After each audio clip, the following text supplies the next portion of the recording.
So I moved to my neighborhood, Sycamore Park neighborhood, and I want to say 2014 maybe? That's when I started working here. Okay, that makes sense. So we had a fledgling neighborhood association, and one of the reasons why my husband and I wanted to move into a house from apartments in the city was so that we could get more ingrained with our community. And so we started attending the meetings, and they had speakers, and one of the speakers was Heidi. Yes, I came to talk about house history research, which is one of the big areas that we have here in local history, of a lot of real estate and maps and different types of resources for understanding architecture and different things like that, neighborhood development. So I went and talked about that.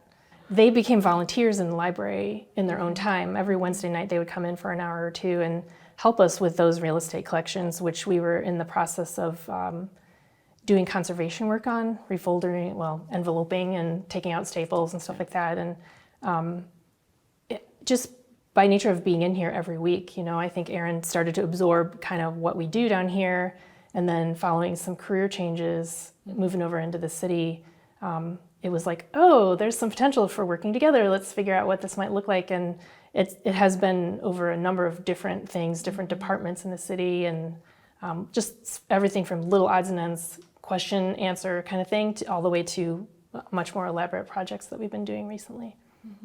When I pivoted my career in 2018, I already had that knowledge of what the library could do, and I had a direct contact, being Heidi.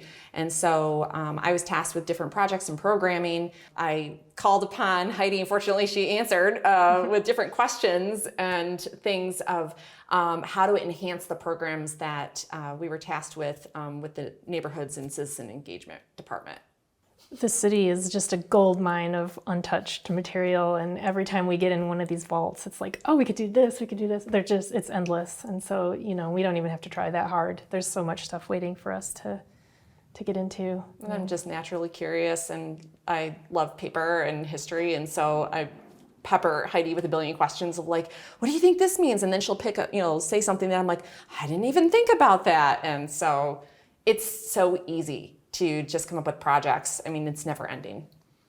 So yeah, having a contact in the city who can get you access to things to help you understand what's there, and then to take it from there and think about what can we actually do with this, and what would be valuable to get access for more people besides just, city users, I guess.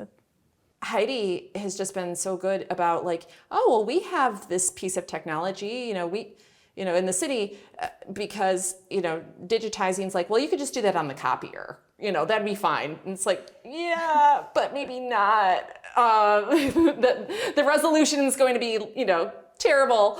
And she's able to say like, well, we have, a couple different products that we could use, and these different softwares, and also making things available. I didn't necessarily know from, early on working with her that all of this was at my fingertips. But again, it's about building that rapport and that relationship, and that trust, that inconsistency about showing up, when I was a volunteer.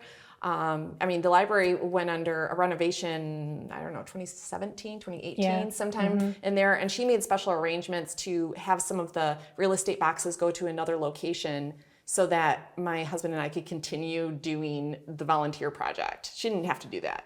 And even the staff there were like, what's this special project you're working on? So again, it's about, building that rapport is so key. One example from the city council proceedings that I might have mentioned already is just the different types of binding. It's kind of a minor thing, but boy, has it put an impact on the workflow, just in that over the decades, they used different types of glue, different types of stitching. Some of the volumes, they punched holes in the paper before they bound them, and then those hole punches jam in the copier or the scanner. And so we thought, oh, we'll just crack the spines off and run them through the scanner. No, everyone has to be looked at, trimmed, treated specially. So there's been, little delays like that have come up along the way. Again, it's just kind of like being flexible and being open to the fact that there's going to be some discoveries while you do this, making sure that you have the patience and the kind of the time frame. These projects, I think, with Erin nobody in the city really has a mandate for this. It's just our own initiative that we're working with. And so that frees us up to kind of like, we don't have to get it done within a certain time period because there's not a grant in the background. There's not some milestone that we're trying to achieve in the city. It's just more like, where can we take this? And we're very fortunate that we operate that way, that we don't have to have too many constraints, so that we can explore things, can kind of see how it evolves as we go. Take our time with it. Yeah. You know, working with people in general is messy because people are messy. And so it's all about that nuance of how to work with the city clerk's office and work with my department.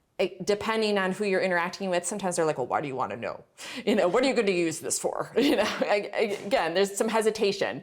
So, you know, coming up or confronting that, you know, opinion or perspective of, you know, taking it as like we should stop this right away. Just kind of like, okay, so they have more questions. So we just need to inform them of what we're trying to do. I've noticed that, you know, some people are more receptive to email, and some people, it's like literally you have to go in person and just start talking to whomever is at the front desk. And something I learned a long time ago is every person working within an organization, obviously, well, not obviously, but hopefully matters. That's something that my Disney training from doing the college program, that, you know, notice the person that is sweeping the streets to the person that's opening the door. And it's the same thing for the security that is in the front of City Hall to the person that is staffing the front desk at the city clerk's office, because they all have something of value to offer and information to offer. And so, and it's that consistency of seeing a friendly face helps. I think some of what helped too is that I had previous experience from, yes, volunteering for the library, but I also had worked with the city clerk's office fairly early on, since the mid-2000s, doing election work as an election precinct worker and as a chairperson. And so I already had that rapport with our city clerk and our deputy director. So you never know where a previous association is going to help you along the way. And not being afraid to tap into that. Who cares if you were a silly undergrad or graduate student and maybe there was something that, you know, something didn't pan out the way you thought it should. Well, bygones be bygones, we're all people. And so don't be afraid to reapproach that person and just come in fresh and ask questions and say, hey, and, you know, the worst they can say is no. I think from my side, I think about this more internally, like how do I get it so that there's an awareness of what we're doing in local history. And so one of the things that's been, you know, a side effect of COVID is we have a lot more virtual staff meetings, which means attendance for not just me, but everybody in our system is easier. With 13 branches, including a mobile library, we have a lot of dispersed staff. And so being able to meet virtually and talk about what's going on throughout the library, I think that it's been a really big benefit for us. I didn't get used to get invited to those meetings, and for whatever reason in the last year or two, they have been including me. And I always look at that as an opportunity. Even if no one cares, I'm still going to go there and talk about what we're doing in local history.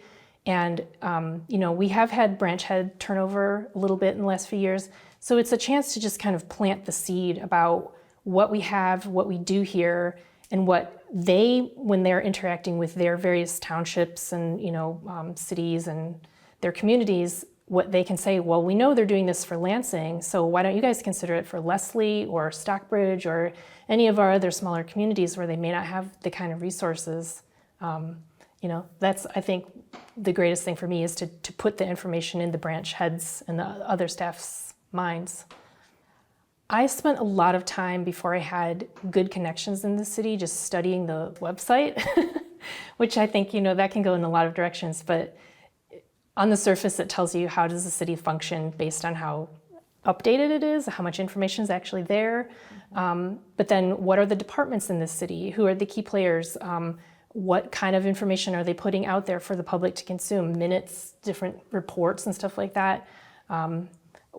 Are they overt about any kind of preservation activities for those materials, or do they say anything about where stuff is stored if you have an information request? You know, kind of a general understanding of how the city functions and what the departments are in that city, to know, like, what are the possible angles that I can exploit in my own interests. At the end of the day, you have a similar goal that you're trying to assist your constituents or your residents and renters with access to information, or that should be the goal. So I think it helped that, we're talking to different people at the library, initially finding who's the receptive person, who's open to, oh, maybe this is a future collaboration or something like that. And remembering who is friendly always goes a long way. But Cattle Area District Library, I mean, I live in Lansing and I love the resources that they provide. So already as a resident, I knew what I had access to, and then it just kind of bloomed as a partner. So knowing the things that were already at my fingertips and then finding out there was even more that I could tap into, having this relationship.